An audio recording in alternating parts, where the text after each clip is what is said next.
2024 का आम बजट कल पेश होना है। केंद्रीय वित्त मंत्री निर्मला सीतारमन कल 2024 का बजट पेश करेंगी। इस बार का बजट चुनावी बजट भी माना जा रहा है क्योंकि 2024 में लोकसभा चुनाव होने हैं और लोगों को उम्मीद है कि इस बजट में कुछ खास मिल सकता है। इस वक्त हम चंडीगढ़ में हैं और चंडीगढ़ के लोगों की क्या राय है, सरकार से और केंद्रीय वित्त मंत्री से चंडीगढ़ के लोग क्या मांग कर रहे हैं, बजट में किस तरह की सुविधाएं लोगों को मिलनी चाहिए, कौन सी चीज़ें सस्ती होनी चाहिए और क्या चंडीगढ़ के लोगों की मांग है, इस पर हम बात करेंगे। हमारे साथ कुछ दुकानदार हैं, उनसे जानते हैं। सर, कल बजट पेश हो रहा है, क्या उम्मीद है आपको और आपकी मांग क्या है, किस तरह से रियायतें मिलनी चाहिए आम आदमी को? हमारी तो ये सीतारमन जी से ये रिक्वेस्ट है कि एक तो हर व्यापा- हर कस्ट हर हर उसको आदमी को इनकम टैक्स की रेशो बढ़ाई जाए।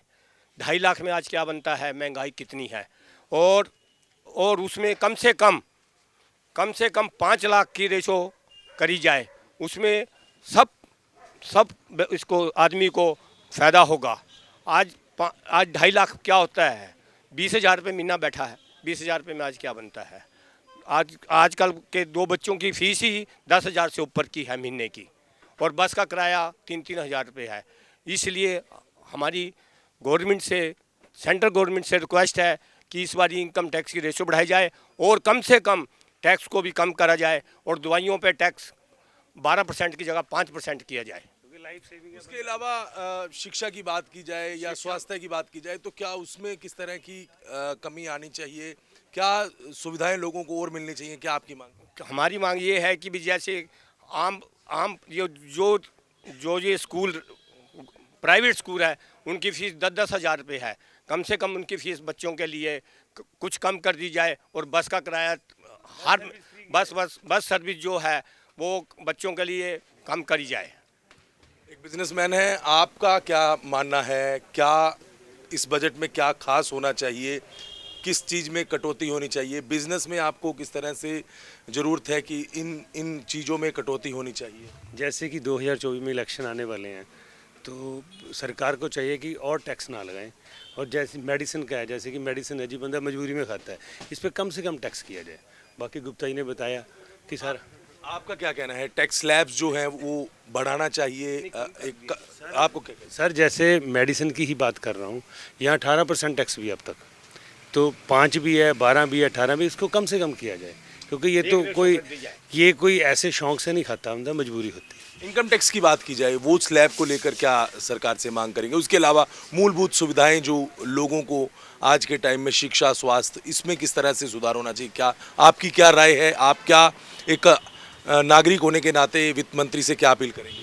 सर जैसे कि सरकार कई जगह खाना पीना, अनाज वगैरह फ्री कर रही है, तो ऐसे पढ़ाई में भी उनको काफ़ी फ्री करना चाहिए। जैसे प्राइवेट स्कूल हैं, वहाँ ज़्यादा से ज़्यादा फीस ली जाती है, बसों का किराया इतना है, तो उसमें कम से कम किया जाए। तो बिल्कुल अलग अलग राय है और खासकर टैक्स स्लैब्स की बात कर रहे हैं। व्यापारी कह रहे हैं कि टैक्स स्लैब्स, जो इनकम टैक्स का स्लैब है, उसको बढ़ाना चाहिए। उसके अलावा मूलभूत सुविधाएं जो है उनमें कहीं ना कहीं शिक्षा हो, स्वास्थ्य हो, उसका एक बड़ा बजट होना चाहिए। कुछ और लोग भी हमारे साथ हैं, हम उनसे बात करने की कोशिश यहाँ पर करेंगे। व्यापारी जो हैं उनका क्या कहना है, अलग अलग व्यापारियों की अलग अलग राय नज़र आ रही है।